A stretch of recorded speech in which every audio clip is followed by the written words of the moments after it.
Hello बच्चों, कैसे हो? आपका स्वागत है त्रिपाण स्टडी सेंटर में। आज जो हम करने जा रहे हैं क्लास 12 एनआईएस बोर्ड का जो है चैप्टर नंबर 40 ज्योग्राफी का, जिसमें आज हम करेंगे बायोस्फीयर यानी जैव मंडल जो है 14वां चैप्टर भूगोल का। काफ़ी महत्वपूर्ण है ये टॉपिक, हर एक बच्चों के लिए महत्वपूर्ण रहेगा जिनके सिलेबस में बायोस्फीयर है, ठीक है। और ये इम्पोर्टेंट और भी रहेगा क्योंकि जो बच्चे कंपटीशन की तैयारी कर रहे हैं उनके लिए भी ये सिलेबस को समझना काफ़ी महत्वपूर्ण रहेगा। लेकिन आपको पता है, चैप्टर स्टार्ट करने से पहले एक बात जो मैं हमेशा कहता हूँ, जिसको आपको सोचना भी चाहिए, विचार भी करना चाहिए और अमल भी करना चाहिए, वो ये है कि जब भी वीडियो देखिए पूरा देखिए, क्योंकि अधूरा जानकारी सदैव खतरनाक होता है। साथ में एक इम्पोर्टेंट बात ये भी रहता है, अगर आप पहली बार वीडियो देख रहे हो तो लाइक शेयर सब्सक्राइब करना मत भूलना, क्योंकि दोस्तों लाइक कीजिएगा तो बनाने वाले का मनोबल बढ़ता है, सब्सक्राइब कीजिएगा तो इससे ये होता है कि जब भी मैं कोई वीडियो डालूंगा उसका नोटिफिकेशन आपको समय रहते मिल जाएगा। और देखिए, शेयर का मतलब ये होता है कि आपके थ्रू न जाने किन बच्चों को हेल्प मिल जाए, ये आप भी नहीं जानोगे, इसलिए जो है आप शेयर जरूर करो, ठीक है। व्हाट्सएप स्टेटस पे भी लगाओ। दोस्तों एनआईएस सेंटर जो है कई मानने में बहुत से बच्चों के लिए हेल्पफुल है, चाहे वो 8th क्लास हो, 9th 10th 11th 12th हो, चाहे वो एनआईएस बोर्ड के बच्चे हों, ठीक है, चाहे बीए एमए के बच्चे हो, सभी क्लासों के लिए कुछ ना कुछ जो है त्रिपाण सेंटर में उपलब्ध है। तो इसलिए आपके लिए ज़रूरी है कि आप सब्सक्राइब करके इसको चैनल को जो है सेव कर लो, नहीं तो बाद में अगर रिसर्च करोगे तो शायद आपको ये चैनल प्राप्त ना हो। तो इसलिए सोचना नहीं, विचार नहीं करना है, सब्सक्राइब करके जो है अपने पास सेव करना है। दोस्तों ये तो बात था आपके लिए, लेकिन आप देखते हैं हमारा आज टॉपिक क्या है। The next topic is the most important here, types of ecosystem. There is the most important here. Types of ecosystem here. The ecosystem can be classified into the various types on various bases. The various bases is important here. The most widely used as a simple classification on the basis of habitats. The idea is behind this is a classification is that each is a habitat exhibit is a particularly physical environmental condition, and this condition determine their nature and characteristics of the biotic communities, and therefore there are a perpetual variation in the biotic communities. On this basis, the ecosystem can be broadly be divided as the terrestrial ecosystem and aquatic ecosystem. These ecosystems are further subdivided into the various subtypes. We will be discuss a brief about the two ecosystem and there are subtypes. There is an important here the types of ecosystem here. The first here, terrestrial ecosystem. There is a most important terrestrial ecosystem. As the name of suggests, is a cover the entire 29% of the land area found on the earth surface. The terrestrial ecosystem are the major source of food and the raw materials for human beings. Here the plant and animal communities are more diversified than the aquatic ecosystem. The land organism have a greater range of the tolerance than the aquatic ecosystem. But in some cases, water is a limiting factor for terrestrial ecosystem. As far as productivity is concerned, a terrestrial ecosystem are more productivity than aquatic ecosystem. The important terrestrial ecosystem here. The above set to discussion is the comparison between terrestrial and aquatic ecosystem in a generally, but there are further variation in the terrestrial ecosystem in the term of physical condition, and there is response to the biotic communities. Therefore, the terrestrial ecosystem are further subdivided into various subtypes. The major subtypes are upland or mountain ecosystem, the lowland ecosystem, desert ecosystem, etc. And these subsystems may be a further subdivided depending on the specific purpose, and the objectives is a maximum the life form are found in the lowland, and they keep on the decreasing with increasing in a high as the level of oxygen and atmospheric pressure decrease. There is important here. The second here, aquatic ecosystem. The aquatic ecosystem is the most important here. This ecosystem refers to the 71% of the water present on the earth's surface in the various form. There is an important point here. The ecosystem refers to the 71% of the water present on the earth's surface in the various form. Like a terrestrial ecosystem, aquatic ecosystem can be further divided into the various subtypes. But the major subdivision of this ecosystem may be fresh water, estuaries, and marine. Again, this ecosystem can be further subdivided into the small one. If we see the in terms of the extent, or what we call in the geographics in the term of scale, it is a range from open sea to a small pond. The variation between the various type of aquatic ecosystems are mainly related to the abiotic factor. The abiotic factor is the most important here, but there are also variations in the term of biotic communities that are living within this ecosystem. And why are these variation here? The important question here.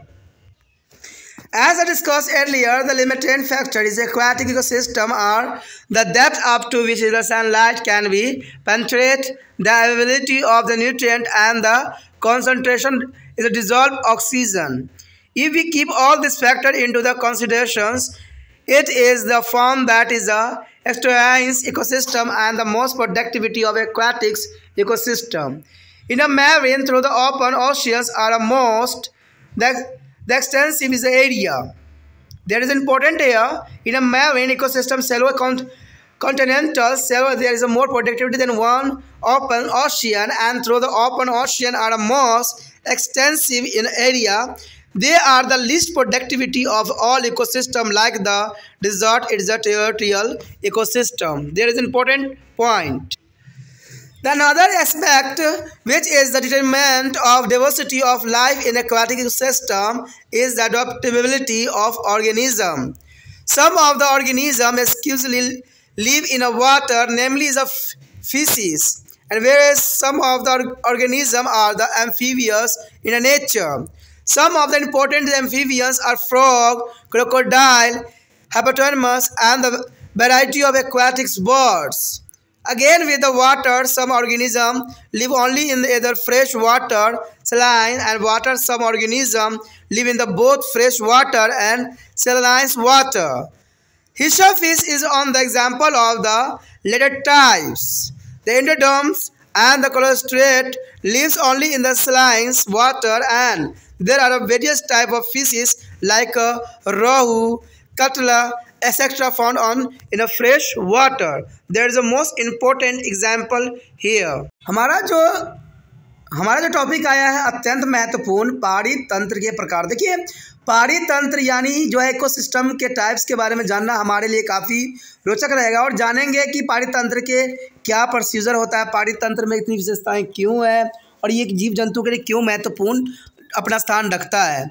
तो पहाड़ी तंत्र के प्रकार के विषय में अगर हम चर्चा करें तो साफ कर देता है कि विभिन्न आधारों पर पहाड़ी तंत्र को जो विविध प्रकारों में वर्गीकृत किया जा सकता है। ठीक है, यानी विविध पहाड़ी तंत्र के विविध प्रकारों में वर्गीकृत करना स्वाभाविक बात रहती है, और सबसे अधिक प्रयोग किए जाने वाले और जो है असामान्य वर्गीकरण का आधार आवासी होता है। देखिए, बहुत बात इंपॉर्टेंट रखता है कि सबसे अधिक प्रयोग किए जाने वाला और आसान वर्गीकरण का आधार जो है आवास, किस क्षेत्र में जो है जीव जंतु रहते हैं और इनका क्या विशेष स्थान होती है। ठीक है, इस वर्गीकरण का मत यह है कि प्रत्येक आवास एक विशेष जो है भौतिक पर्यावरणीय दशाओं को दर्शाता है, यानी प्रत्येक आवास एक विशेष भौतिक पर्यावरण दशाओं को दर्शाता है, और यह परिस्थितियाँ या दशाएं जैविक समूहों के प्राकृतिक और विशेषताओं को निर्धारित करती है।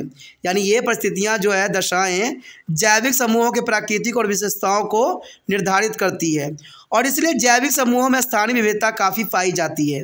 इसलिए जैविक समूहों में जो है स्थानीय जो है विविधता काफ़ी पाई जाती है, और इस आधार पर पहाड़ी तंत्र को मोटे तौर पर दो भागों में विभक्त किया गया है। यानी देखा जाए तो इसको दो भागों में बांटा गया है। पहला जो है स्थलीय पहाड़ी तंत्र, स्थलीय पहाड़ी तंत्र यानी लैंड इकोसिस्टम, और जलीय पहाड़ी तंत्र यानी जल पहाड़ी तंत्र। देखिए, जीव जंतु या तो स्थल पे रहते हैं या जल में रहते हैं, दोनों ही पहाड़ी तंत्रों के लिए काफ़ी महत्वपूर्ण है। जो जल के लिए एप्लीकेबल है वो जल में रहते हैं, जो स्थल में रहने लायक है वो स्थल में रहते हैं, लेकिन कुछ जीव जो होते हैं दोनों में ही रहते हैं। ठीक है, उसके बारे में विस्तार पूर्वक आगे चर्चा करेंगे। कहते हैं इन पहाड़ी तंत्र के आगे बहुत से विभागों में विभक्त किया जा सकता है, और हम इन दो पहाड़ी तंत्रों उनके विभागों के संक्षेप में चर्चा करेंगे, जो कि काफ़ी महत्वपूर्ण रहेगा, और जानेंगे कि स्थलीय पहाड़ी तंत्र में क्या है और जलीय पहाड़ी तंत्र में क्या रखता है और कितना प्रतिशत जो है ये ऑक्युपाई कर रखा है।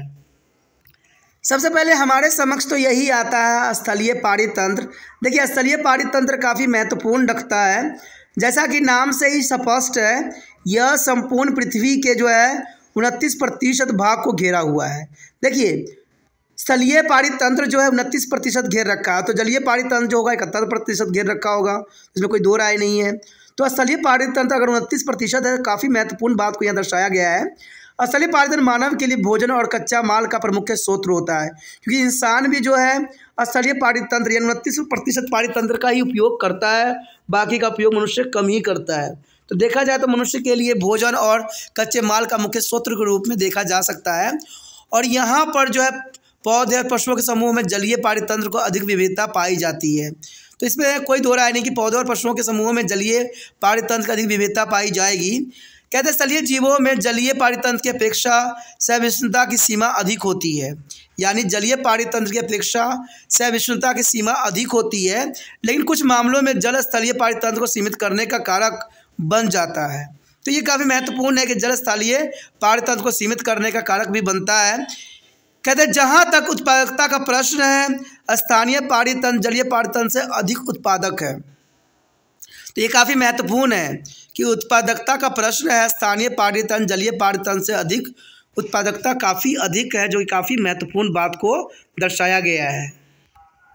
कहते हैं ऊपर दी गई चर्चा जो है स्थलीय और जलीय पाड़ी तंत्र के बीच की तुलना भी है, लेकिन स्थलीय पाड़ी तंत्र की भौतिक अवस्थाओं और जैविक समूहों पर उसकी प्रक्रिया में और भी विविधता देखने को मिलता है, और इसलिए स्थलीय पाड़ी तंत्र को विभिन्न उपभागों में विभक्त किया गया है। इसके प्रमुख उपविभाग है उच्च भूमियाँ, यानी उच्च भूमियाँ अगर देखा जाए इसको हम पर्वतीय पाड़ी तंत्र के नाम से भी जान सकते हैं।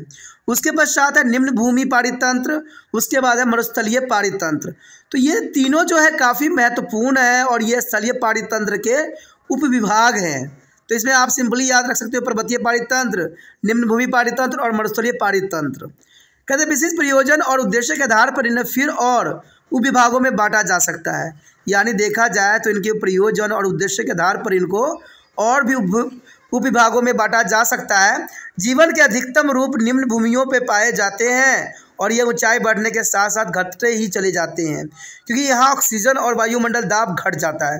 तो ये तो आप जानते हो भली बात ही कि जितने ऊंचाई पे आप जाओगे वहाँ पर जो है वायुमंडलीय दाब कम हो जाता है, घट जाता है, और ऑक्सीजन की मात्रा भी कम जाता है। तो किसी भी जीव जंतु के लिए सर्वाइव करना बहुत ही दुष्कर्म कार्य हो जाता है। तो ये काफ़ी महत्वपूर्ण बात यहाँ पर दर्शाया गया है।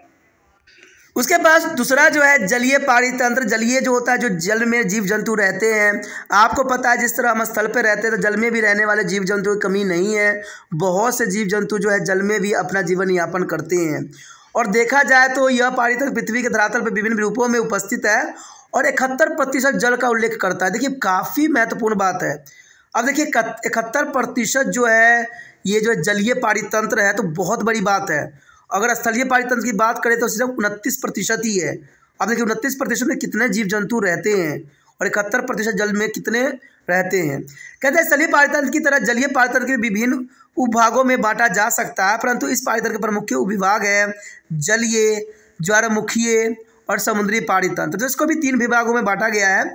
जलीय देखा जाए, ज्वारमुखी देखा जाए और समुद्री पाड़ी तंत्र देखा जाए। तो काफ़ी महत्वपूर्ण ये बात आता है, और इन पाड़ी तंत्रों का आगे और भी छोटे छोटे उप विभागों में बांटा जा सकता है, यानी इन पाड़ी तंत्र को आगे और भी छोटे छोटे उप विभागों में बांटने का प्रावधान है। अगर हम इन्हें विस्तार की दृष्टि से अथवा मापक की दृष्टि से देखें तो यह विस्तृत खुले समुद्र से लेकर छोटे तालाब तक फैला हुआ है। तो ये काफ़ी महत्वपूर्ण है कि अगर देखा जाए तो विस्तृत खुले समुद्र से लेकर छोटे तालाब तक ये फैला हुआ है।